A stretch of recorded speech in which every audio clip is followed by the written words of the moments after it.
what's happening now with this moving abroad and the art business, it seems like it's the phoenix coming out of the ashes. So I'm Matthew Cox and I'm a business strategist. I've run and grown multiple businesses over the last 15 or so years. Join me on my journey with helping other entrepreneurs figure out what their goals are, how to set them and how to achieve them. So today we're going to be doing something slightly different to your kind of normal podcast, I suppose, where I kind of quiz the business owner or entrepreneur or whatever. Our guest today is Steve Dan of Magpie Art, and we're going to be looking at his kind of journey and how he's kind of managed that and his kind of trials and tribulations with it, and really kind of what he's up to and what his kind of next stages in his life, because he's gone through some massive changes. So that'll be really, really interesting, I hope, for anybody that's interested in what Steve does, but also how to kind of manage and someone else's kind of view of a journey where they've gone from maybe not having so much to being presented with a massive opportunity within a very short period of time. So I really hope that you enjoy this. If you do, comment below, add like a little message for Steve or whatever, give him some love. And don't forget to subscribe and like to the channel. You can find us on Instagram, all that kind of stuff as well, on normal socials. So with that, we'll get stuck into the interview today with Steve Dan. So as per the intro, we've got Steve Dan here today from Magpie Art. We're going to have a little bit of a different podcast today. We're going to have a chat about Steve's journey, because Magpie Art isn't necessarily what you've always done and how we've met and spent time together and so on. So yeah, just give us a little bit of a background to yourself, Steve, like maybe like that kind of like 10-year-old Steve all the way up to kind of maybe really where Magpie's kind of done. And I know it's been kind of floating around in the background, but Yeah, so I, from an early childhood, like, I mean, cut a long story short, adopted, had a lovely family, there was a breakup, abusive dad. All of my creativity as a kid was like kind of taken out of you, and then you in the school system your creativity gets squashed, doesn't it? You know, you get indoctrinated rather than taught and encouraged. Yeah. Joined the army, trying to find out what I wanted to do. I mean, I'm 42 next month, and I've only just found out what I want to do. All various types of jobs. We met because I had a carpet cleaning company. That was what I had for about 12 years, and that's kind of what I thought what my calling was, and that's what I'll be doing for the rest of my life. And then going through a bit of a mental health journey and seeing therapists and that, and they were like, find something that you can do, find something that inspires you or that's a bit of a release. And I kind of found myself going back to art. And this has only been in the last couple of years, as you know. I started to do it as a hobby. People were seeing it, asking to buy it, and then galleries approaching me, getting into very good galleries who have promoted me and got me out there. And now the next thing is build a big business up out of it in a relatively short space of time, and then relocating to the Caribbean, where I've got a lot of contacts and I've got investors out there who want to push us to the next level. So it's in a short space of time, it's just gone bang. It's gone. Yeah. So with the just rewinding a little bit, I suppose, just for the audience, so with the kind of mental health journey, was that kind of COVID related, or was that kind of before that, or no, you just kind of?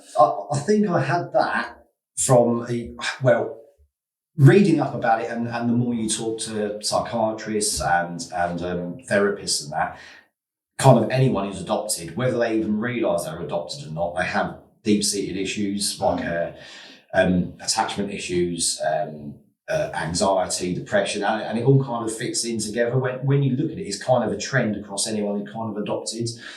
Also, the end of last year, I was diagnosed with ADHD, which really makes a lot. I mean, you know me. Yeah. That's not a surprise, is it? It's like when your kid comes out gay and you go... Yeah, we knew the whole time. Yeah. So there was that part of it as well, which that all makes sense to me. What are we talking about? ADHD. So you're talking about your ADHD and the sort of diagnostics of that. So mental health. Yeah, so with the mental health of it, it come from, I think, a little bit of that natural thing that you'll get from being adopted. Also the abuse that I kind of had in this kind of stepfather who was there, who was, he just said, this isn't your real mum, this is, just horrible for no reason, kind of really knocks you down. And then in the military too, I mean, there's a hell of a lot that... You did the military as well? Yeah, so being in the army, I was in Iraq, and even just through the basic training that you'll get, where they'll break you down, and I excelled it. I was best recruit, and I loved my time in there, but I was just basically given 2 weeks you're out, and that's it. And I didn't have any help, and I didn't realise how bad my mental health was. In the army, I was actually, the last period, I wasn't allowed to touch weapons because my mental health was so bad, and I was just allowed to leave. And it took a good 10 years after that to actually realise there was something there, something that needs to be helped. Luckily, my wife, she was like a rock the whole way through it, and she really made sure that I looked after myself. She was on at me for years, and I was like, shut up, I don't need anything, I'm all right, it's everyone else. Then when I realised, what's happening now with this moving abroad and the art business, it seems like it's the phoenix coming out of the ashes. It all burnt down, and it was at the lowest point. It's quite hard as a bloke, I find, to kind of be at one with your emotions and stuff. Yeah, that's what I was in a rugby club, playing rugby all my life, like all my mates, ex-army mates, it was just people that you didn't really talk to about that kind of thing. So you put up this mask. With ADHD, you put up a mask, and autism, people put up masks to try and fit in and try and be someone else. Since I've come through this journey, I've really found who I am. Yeah, and I'm happy with who I am. And if people say something like, you don't have to be around me, mate, I don't have to be around you, I've got a different path here, and I know what I want to do now. And it's a shame it's taken like 40 odd years to get to that stage. But I think that happens with a lot of people. You're kind of, society wants you to be a certain way, and you're told you have to be a certain way, so you don't be who you want to be. Yeah. Do you think that with the ADHD stuff, and I was talking to a guest the other day about spectrum, on the spectrum or whatever, it's bandied around quite a lot nowadays, isn't it? Do you think, it feels a little bit like occasionally it becomes like mainstream, like everyone's on the spectrum now. Well, I think everyone is on the spectrum. I think everybody is. You're definitely on there. You're on there for a bit. I know I'm on there somewhere. You're on there somewhere. But do you know what I mean? Like, it's like everybody seems to be on the spectrum. I think everyone. You're not. I don't think you'll find someone who you go, cool, they're totally switched on and they've got no issues whatsoever, and they haven't got this, and they haven't got these little quirks, and they haven't got these little bits about them. So everyone has, whether it's like they're overly aggressive, or they're overly friendly, or they're people pleasers. That's all a mental health thing that they've either learned or picked up, or something which is in them. So I think everyone's kind of got it, and that's where you kind of have to be sympathetic to people and have some humility that everyone's got a journey. Everyone is going through something today. Like this morning, they've all got their own little story. And when you're like, oh, I want to tell someone that I woke up in a bad mood, someone else has done that. Everyone's done that. Everyone's got this journey and not feeling quite right, and that affects your mental health. And a lot of it is, there's so many people that I knew from school who have got ADHD because they couldn't learn. The way that you're taught is not by reading and copying; it's by doing and finding out for yourself. So I think it's everywhere. It's just in different levels. Yeah, definitely. I just wonder, it seems quite a sort of hot topic at the moment, and vogue, doesn't it? But so tell me about the kind of journey, I suppose. So, like, obviously you've done quite a lot in your. I know you're 40, but relatively short life. Hopefully, you lived to 100. So obviously you left the army, you had the mental health stuff, and then you started up. It's Guardswell Cleaning. I had a couple of jobs before that. I worked for BT. I was a network engineer. That's another thing with ADHD. You'll find that they have a lot of jobs, a lot of different jobs in a short space of time. I did that. I worked in schools, children with learning difficulties, and then I started the company, which was like a bit of a security company first of all, like with CCTV and that, and we had the cleaning company. And we also had a telecoms company, which I set up. So there was a bit of everything that I just kind of took what made the kind of best, easiest living. It was just while we had the children when they were young. I wanted to spend as much time with them as possible. So we chose a job that we only worked during the school periods. So they pretty much had us undiluted for the last 12 years. Yeah. So how did you go, I suppose, interesting, how did you go into the art then from there? Like, obviously that's a trigger, I guess. The art, was it always an underlying thing you did like since school, or was it a kind of, I got to 30 and decided that you wanted to expand on that? Or? I loved it, but you're told, get a proper job. You can't make a living out of that. There's a lot of kids out there who are so creative and they got an incredible potential, but things like school and parents and peers and older brothers and sisters tell them what they think they should be doing because that's what they were told. Most of these people hate their life and they hate their jobs. So you don't take advice from people who haven't got the life that you dream of. A lot of people do take advice from people like, I don't want your life. I think it's terrible. But they will still follow and they'll still do what that is. It's that cycle, a bit like abuse in the home. You've got to break that cycle and you've got to go your own way and find what you want to do. So how did the art come about then? Like in your kind of adult, like when you decide obviously it's a release, I guess. Yeah. So and then you've turned that into what it is now, which we'll come on to later. It started off just being on the sofa. I think it was about lockdown when my daughters had these apps. They were drawing apps and one called Iris Paint. And they put it on my tablet. Well, first of all, I was like, get this crap off here, it's taking up my memory. And then I was like, let's have a look at you now. Like, Dad, do this and you can do layers. And I was like, oh, that's really good. And I just sit there for hours just doodling. And then I was like, well, I want to put that on canvas because I really like that. And then I would do that. And I would do that for, it's probably going on about 6 months. I would just repaint over the paintings that I'd do, just reuse the canvases. And then one day someone saw me, she went, can you do me a commission? I was like, wow, all right, no problems. So I did this commission and she came around and had a look at it and she went, how much do you want for it? I went, well, how much do you want to pay? She went, 700-800 quid. And I was like, I was going to think 150, 200 maximum. Bearing in mind at this moment, 700-800 quid to you is like what, half a week's work? Profit wise, obviously. I know. Oh god, no, that would probably be like a week's, at least a week's. Then carving. Or cleaning or drafting. I was like, I was going to say like 200. She went, okay, I'll give you 5. I went, yeah, brilliant. So then I started to do commissions for £500. They got picked up by people wanted to pay more. Then galleries, a very good gallery, Cloud Gallery, which is, they got a multi-chain.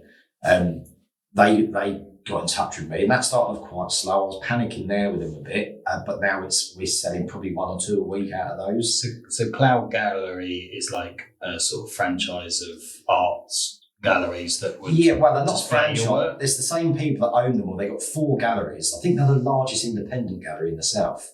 They got one in Brighton, Horsham, Chichester and Worthing. So they own all 4 of those, and then they just put my artwork, share it across there. But they've got a big stock of buyers who they, whenever I give them new art, they push it through and the load sell instantly on the first day. So they've been a great help to us. So your art then is displayed in their venues, and presumably do they then assist you with that, like pricing to it? Because obviously, in your mind, like it's kind of it's quite a difficult transition for people realizing that suddenly something that you think's worth a couple hundred quid might be worth a couple of £1,000, for instance. I'm assuming that's kind of like it started off like leap, that, if you like. Yeah, it started off that way. I'd give them artwork and they'd be like, how much do you want for this? I'm like, whatever you can sell it for. And they were 800 quid. I'm like, wow, yeah, right. There's a commission on it, obviously, because they're doing the donkey work. But they sell a lot higher turnover than I can ever do anyway. They help the pricing. They'll come up with ideas, but then they work with us as well. The prices are rapidly increasing because out in Grand Cayman and out in the Caribbean, my stuff sells for more than double it is here. So we've got to try and balance it. But when I move, they're telling all their customers now, like, get in quick because the prices are going to go up. And each time we put the prices up, it hasn't slowed down the buying. So it's a supply and demand thing, though, isn't it? If you get popular, then people are going to want to pay more. That's it. Short supply. So that's the whole thing of I try and do like the brand awareness and being in people's faces. The more people see it, the more they think, oh, I know who that is. We've got to buy some of that. Yeah. And it just gets out and becomes commonplace. Where do you get your inspiration from? Because obviously, I don't want to say that they're sort of Banksy-esque, but I'm not a big art. I don't know all the different categories, but I guess it's in that kind of category of art, like street art or something. Yeah, street pop art, I call it. Yeah. And so where does the inspiration come from some of your pieces? I mean, we'll probably overlay some of them if you can send us some links to the rest of it so people can have a look. Yeah. I mean, for me, my inspiration foremost is music. Listening to music and then just floating away. Like with my kind of creative mind, like and visionary mind that there is, there's always a lot of noises and a lot of visions that I'm seeing anyway, which is like the ADHD thing. Your mind's overcrowded and you've just got a lot in there. Music can kind of channel me. Sometimes I'll be into some music, listen to the lyrics, and then images will pop into me and I go, Christ, that's just, yes, brilliant. So I use a lot of song lyrics, a lot of quotes as well. I'll look for inspirational quotes and that will give me images and that will give me ideas. But I mean, as for artists who inspire me, like Banksy, obviously, but I mean, only recently, like Black the Rat, way before him. I'm a fan of Mr. Brainwash as well. I found him after I'd started and I really took to him because I was like, our styles can be so similar at times. Yeah. That I kind of looked at him and I used him as like, this is where I can be. And now I'm fast approaching his price range already. So I'm like, I need to look at somewhere else. Or actually, I'll just go, now I make my own stuff and I have people looking at me, trying to follow what I'm doing, try and be the icon. Yeah, definitely, no. So I suppose moving on from that, so you've gone through this like massive acceleration from like £200 feeling like that's what it was worth to now, I don't know, in the thousands, some of them. So what's the kind of next step, or how, because you're moving to the Cayman Islands, so like how do we go from like it's in the local art galleries to like suddenly now it's like so the business accelerating like it's a coronavirus spreading around. That is what it feels like. It feels like we're hitting it and we're just taking over. Wherever we kind of go, it picks up momentum, which is really encouraging. I mean, the guys who I'm going out to Cayman with, who I'm in business with, I've known them a long time. They're really, really good lads from the UK. They're moving out there. One of them lives out there. The other one's moving out there. They've already bought artwork of me in the past and they've been big fans and they've kind of said, look, you want to move here? We're out here. We do business. We do investments. We can see you've got an incredible potential here.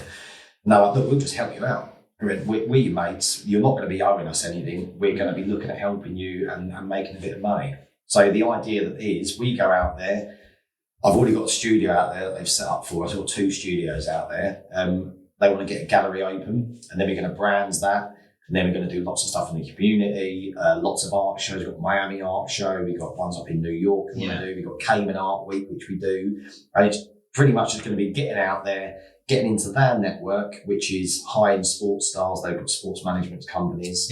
Also big investors, like ridiculously big investors, like minimum £1 billion a time investment, like serious people who love art, who just want to buy stuff. And it's going to be getting into their networks, getting with the right people, influential people, and then just snowballing that. And it's kind of out in Cayman. There's no class system, and all of the people who are successful and have power want to help everybody else. And it's a really weird society to get your head around, where people don't look down on people who are poorer. You've got billionaires who are drinking with poor people, but they'll help them if they can. And it's a great community out there. And that's kind of what I've seen so far. A lot of my business out there have been people going, oh, no, you are, come on, let's go and do some stuff. And you can get commission off you and you can do this mural for me. And it just builds massively. So, question then from a business point of view, how do you protect yourself then? Because don't take this the wrong way, obviously your business acumen is maybe not your first calling in life.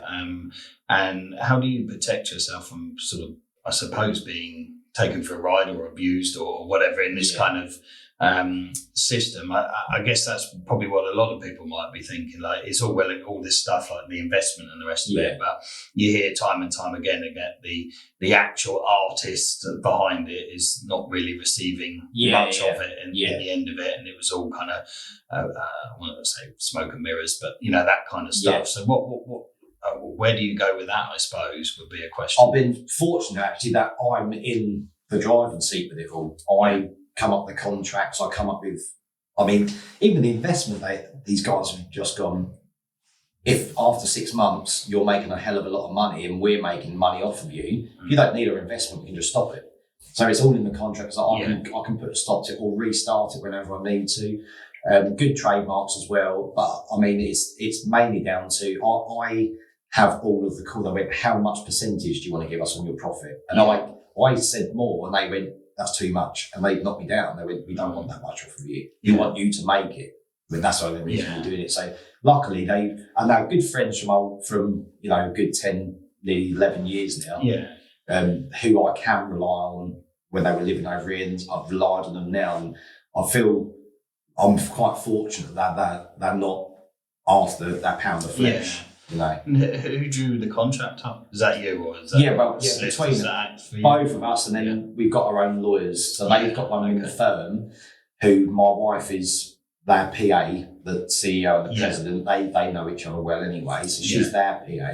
She's involved in that side of it, and their lawyer. And then I've also got my own lawyer as well. But we all kind of work together, and we don't sign anything until it's all been agreed and until we're all happy. Okay. But to be fair, every time I come up with something, they've only argued it if they think it's not fair on me. Yeah. They've gone, hey, you need more than that, or no, let's do it a bit shorter because you might change your mind. Yeah. So they've been looking after us. Okay. To me, what I'm making is peanuts for what they're doing anyway. They went, honestly, it's just to help you get out here and make it really.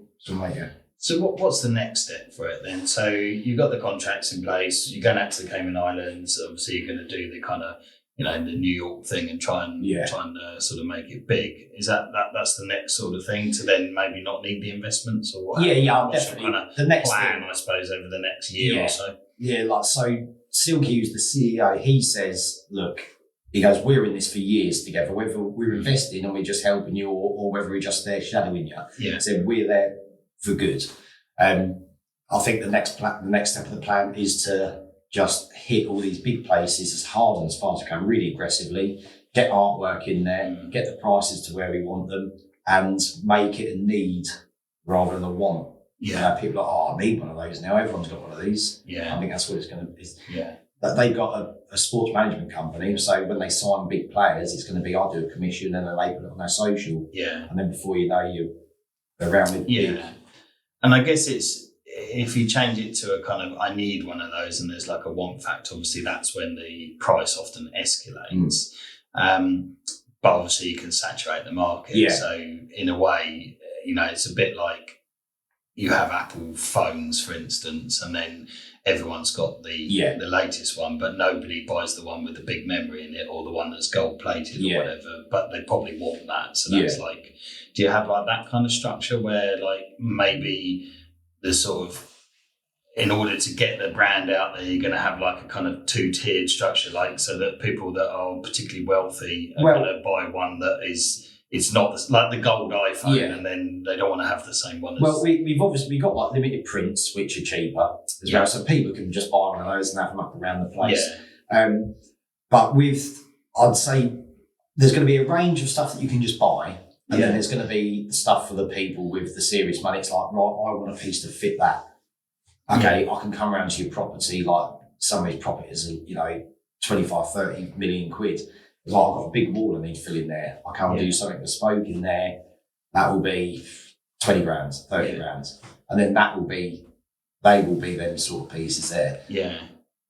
Which I think is nuts in the sense of like, going from that £200 to like the 30 grand for one, for one piece on the wall. So I suppose question is like, how have you dealt with that journey, if you like, yourself? Like, as in that must be quite, it would be pretty mad for most people to be earning like a couple £100 a day to earning 30 grand. My target was £200 a day. Yeah. And now I like I said to you earlier, with the whole move, it's so daunting and I'm just mind numbing.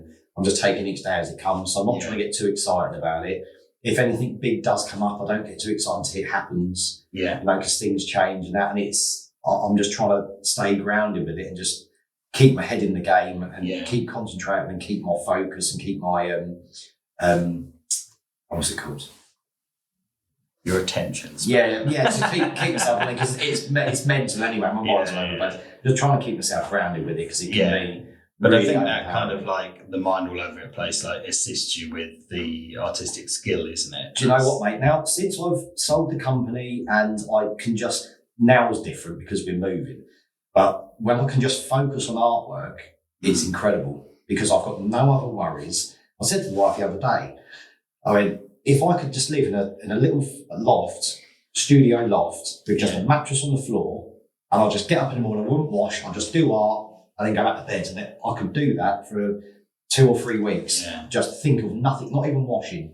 Just do that, and then go back to a normal life for a bit. That is what I need, really, because as soon as I get up and I've got to brush my teeth, I start thinking of something else I've got to do, and then you get that ADHD mind. Before I know it, I'm in my pants, doing the washing up, changing the oil on the car. Well, I haven't done any art yet. Yeah. So I need, once I get out there and we got that flow that's just supporting me to do art, it should be something else, Okay. Yeah.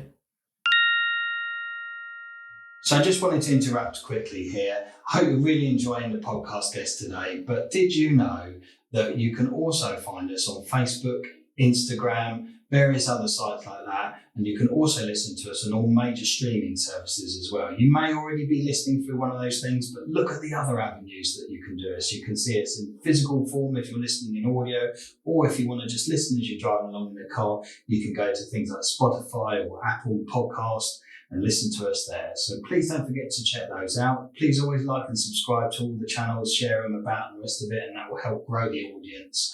And then eventually we'll have a massive amount of people that are always really going to get involved, and it's a nice big entrepreneurial hub. So if you want to contribute to that, head on over to those other channels, press the like button, and don't forget to subscribe. Right, we'll get back to our guest now. So I suppose, this is a massive journey for you, like in terms of culturally as well. So, and you're moving your whole family out there, but I think some are staying here, but primarily you're kind of moving out there and doing a bit. We could have all gone.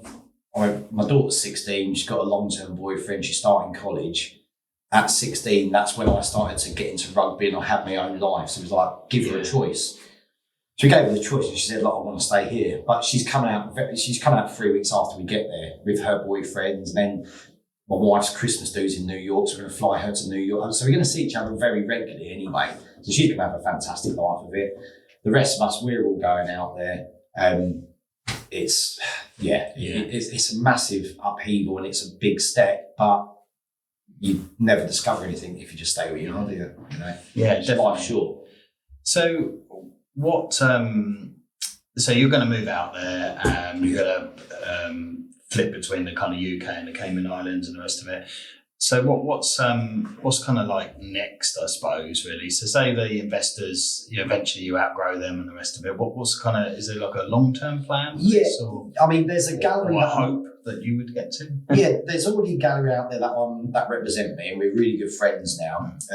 He's Honduran, and he's been really good support for me. He wants to link up, so when I've got my own gallery open, we want to pass artwork between each other. Yeah. He's got a good name on the islands. He's already promoted me now. He wants to do stuff together. We already doing events together. So if I do outgrow the investors, the plan is I'll already be big enough and I can stand on my own 2 feet doing that. Maybe open another gallery, maybe open one in Miami. It's only an hour's flight away from us. Yeah. So the plan is to get out there. I mean, if I need that support, they will get me the investment for it. They've said, we can help you. I've got friends out there now who've already bought artworks. They're like, we will help you. I mean, that's what we do out here. If someone's struggling or someone needs help, we will invest and help them because we like people to do well. Yeah. And I suppose a question for me really, as we're primarily like a business show, is what kind of business lessons have you learned along the way, really? Because you've gone from earning like £200 a day to spending, I mean, we mentioned in the break, almost spending more than you would have previously earned in a year in like a few weeks, like prepping for this journey. So that's quite a big cultural change in the monetary side of things, as much as it is going out there. What sort of lessons, how's that changed you? Lessons that you've learned from it? It hasn't really changed me yet, because I've always been careful with money. I've always, been wary about overspending and getting too carried away. It's really my investors now that are like, stop panicking, stop worrying. We've got your back. If you need anything, ask us. It's kind of made me look at it of get into business with the right people. Because you can have a lot of people who blow their own trumpet, and then you're like, I don't want your life. Yeah. You haven't really made it. You're still living the next road to me, And I want to, I would say it's listening to the right people and taking the right advice. But then also, there's advice you'll get from these really successful people you won't want to follow either. You've got to, like, taking your bullshit filters off your eyes, really. Yeah. And you can have a look. That's what I want to do. That's what I want to do. And also, stay true to what you want to do. Generally, your instincts are right, I feel. Whether you've got a good business mind or not, you kind of know a gut feeling of, I don't really want to go that route, or I think this is going to work well because this is what I've got the passion in. I think if you follow what you've got the passion for, it can't really fail. Yeah. If you can make anything work, really. I mean, you know that from you've had success. If you put your mind to it and you try hard enough, most things that you put enough effort in are going to work. Yeah. What do you do with the money then? Are you investing it? I mean, as in, I suppose the underlying question would be like, if it all turned off tomorrow, let's say everyone fell out of love with art, or I don't know, AI come along and completely change the way we act in society. Where does that kind of leave you? Are you like building up a nest egg? Are you investing it? Or so there'll be, I mean, it's early days yet, but then most of my stuff that I do, I'm fortunate enough that my investors own investment companies. Yeah. And I've already spoken to them about, like, if we get to the stage where I've got money accumulating, and they're like, we'll put it in. Yeah. We'll put the investment, just put it through the company, and we can look after it like a pension for you. It's kind of what they do with the sports stars they got. It's a sports management company, but they take a lot of their sale costs, rather than going to the agent, they reinvest it for them as a pension for when they retire. I mean, that's the kind of thing I want to do as well. Yeah. I mean, there's that, but we've also got, if we go out and it doesn't work, we're keeping the house here.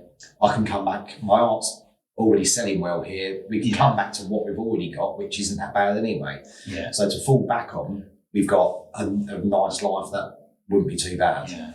Okay. So presumably you're kind of still working on your kind of social presence and the rest of it, so that you can then come back to that. Yeah, it's still branded. I'm still going to be supplying artwork for the galleries here.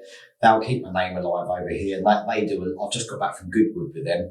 They do Goodwood every year, and Salon Privy, which is a really high-end card show. And they've got a big reach, worldwide as well. So it's good to keep in with those guys. They're real good guys. I've told them I'll always stay loyal. They gave them the first break. Yeah. Just keeping in with people who you can trust and that are good for you. Yeah, and that's life. So it's just success for life, isn't it, really? Yeah. Don't compromise yourself. No, exactly. I think you need to always have that kind of in the back of the mind that it could be turned off tomorrow. Definitely. Have those investments and make sure that you've got that money to fall back on. It's very good to have the property in the UK for you to come back to. If it doesn't, if things fall out of love, there could be a financial crash. Investors come and go. There's lots of different things that are out of your control that could affect this. But so I think, as you grow and you've got more money, it's always good to just take that financial advice from people and make sure that they're doing that, especially as it's not, no offense, but it's not your kind of forte, if you like. The management of money, it's quite a difficult thing, and most people shy away from it. And to be honest, they're kind of, not their forte. Financial literacy is not something we teach in schools. Yeah. I've always been, like I say, cautious with money. Yeah. And I'll try and buy assets and stuff that isn't going to depreciate. And that's even if it's just down to, I'll buy some artwork. Yeah. I bought someone else's artwork a couple of years ago. And I mean, that's gone up 30% each year. Yeah. It's just there, so I've always got something that I can, Yeah. you know, I'm not going to just piss it all up the wall. Okay. I might start off like that. But Yeah. As long as you've got that to fall back on, I think that's always your kind of your go-to thing. So this journey's been pretty wild. How's that affected you? Obviously, you got your ADHD battles, and then your mental health and stuff like that. I know it's cool, and everyone will go, "Well, it's lovely living in the Cayman Islands," but in my kind of synopsis of things of life, sometimes even that can be quite stressful, and the rest of it. How have you dealt with those kind of hurdles? So.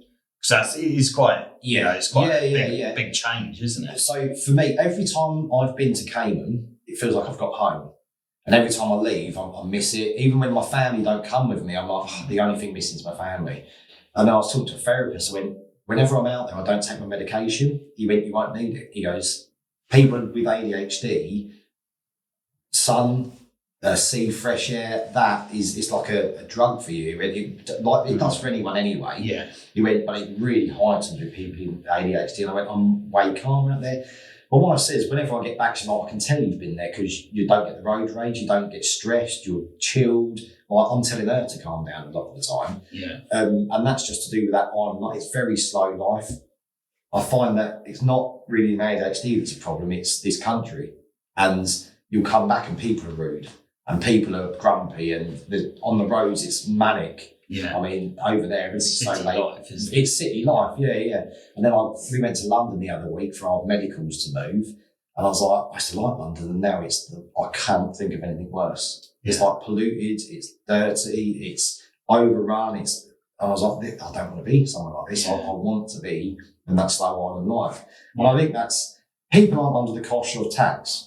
That is such a ball and chain and such a controlling mechanism. People don't realise until you get out of that system, they don't realise what control it has on you and what a hold it has on your life. Because everything you earn, 50% of what you earn pretty much, you're giving straight back to someone, and they're using it for what they want. And then they make you think that the poorest people in society have all the money. Yeah. No, it's not. It's the opposite end of it, you know. But it's easy, and then that's how you get the hate, and that's how you get all the stuff and the problems come in, and it comes from really, that's the starting point of it. The tax, they're taking your money and saying it's someone else getting it all, and it's a lot of the problems come from something like that. What's the process then that you go through to move out there? Obviously, I know your journey's been different to somebody else, but let's say they're not an artist, and let's say they've just made their money in investment banking in Barclays or somewhere like that, other banks available, and they've got a few million quid or whatever. I don't know. Just say you're out there, Matt, so you have to do it. No, it sounds wonderful. The process do is. I have to bring a family? You don't have to. No. I mean, the process with it, you've got to have a job out there. So you've got to have a work permit, you've got to have something. You can't just move out there unless you've got a certain amount of wealth. Or you buy a property over a certain value. Then you can. So, I mean, certain wealths, you can move there. But generally, you need to have business out there. I've started my own business. So I'm in the process of starting my own corporation. With that, I've got friends who they've agreed to at least you've got to have a Caymanian partner. So I've got a Caymanian partner, a friend of mine, and they said, great idea, let's get this business started. So I'll be able to generate my own work permits and stuff and support myself there. So that's how I've got out there. Initially, I'm going out on my wife's work permit as a dependent, but my permit will be ready probably by the time I get there anyway. So that, if you've got a business like this, that can work, and real estate out there is for, flat 30 million quid. It's mental. So it's a similar system to what a lot of the kind of more protective countries run, really. So there are some barriers to entry. That really prevent, obviously, anybody coming in. The Australian system is quite strict. If you compare that to, say, like the Spanish system, it's less strict. Well, the one thing with them, where they're so protective, there's 85,000 people in the island, roughly. I think about 65 of them are expats. And then the rest are born and bred, and that includes children from expats. But even if you're born there, you still don't get a passport. You're not guaranteed one. So they really look after it. And if you're there for 9 years, you have to leave the island for a year, because otherwise, if you're there for 9 years or more, you get voting rights. So they really protect who votes and who controls things on the island. They do look after themselves. But you don't see homeless people. You know, there are people who don't have money, but there's never anything as bad as you see over here. You know, people get helped and people look after you out there. It's quite an amazing community, really. Yeah. Okay. Like when you see there's so many expats, like all there, they rally around you. Yeah. We've got so many numbers from people we've had just met once, like a waitress we've met, give her a number. Should we still chatting now? Everyone is that small community. Yeah. Everyone knows each other's business. That's why you can't be you can't be a bad person because it will get round. So everyone's generally nice and there's none of that one up. Because some people you can't one up them. That's just too far. Definitely, yeah. Well, it's a fascinating journey, Steve. Like I think, like obviously, I've known you, a fair number of years now, not just through networking, even previously before then to go through that. And I know there's been times where you've come and we've had chats and the rest of it about your kind of future prior to all of this. So yeah, what a mega journey that it's been over the last probably like 2 or 3 years. It's phenomenal, yeah. So I'm just hoping, hoping it just carries on and I don't get too carried away with myself and, burning no bridges here. I want everyone to make it. I think that's probably the important takeaway if we're looking like, this is a bit of a kind of, getting to know you and learning about this. But from a business point of view, you're right, not burning your bridges. As I say, making sure that you've got that nest egg. You can come back to the UK, you kind of got foots in both campuses. Yeah. And just making sure that all those deals that you do with investors and that are looked over by your own independent lawyers. You do hear a lot of people getting a bit sort of screwed over in these arrangements, especially as like it's the business acumen is not your first calling in life. But yeah, I think what a mega journey really, and I love the art anyway. I like all that sort of stuff. So I don't know. I'm waiting for my free bit in the post or something. But I have to speak to my lawyer. Yeah. I'll just get one of those prints, I think. But yeah, no, what a really cool story, and obviously wish you all the best, Dave, and I hope it really excels and you don't forget all of us. Thank you, mate. You have to come out and visit.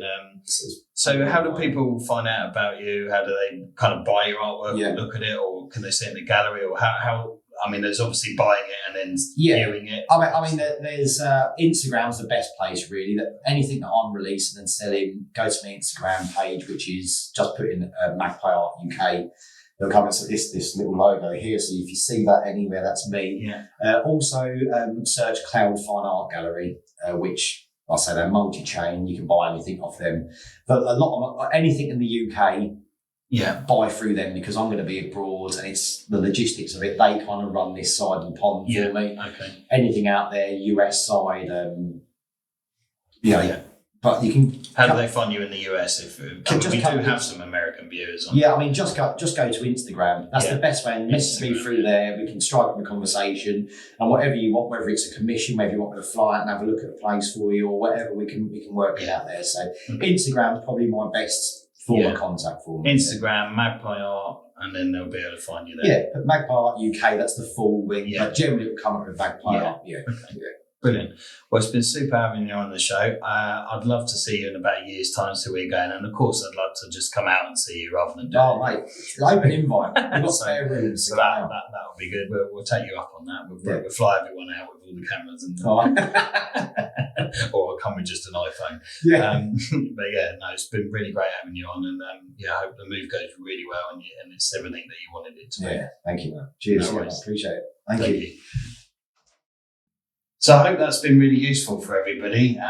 As you can see, Steve, fairly emotional journey from a young lad up to where he is. And he's done an awful lot of stuff, from being in the army to running his own business to various other things. And now obviously, making a real success in the art business.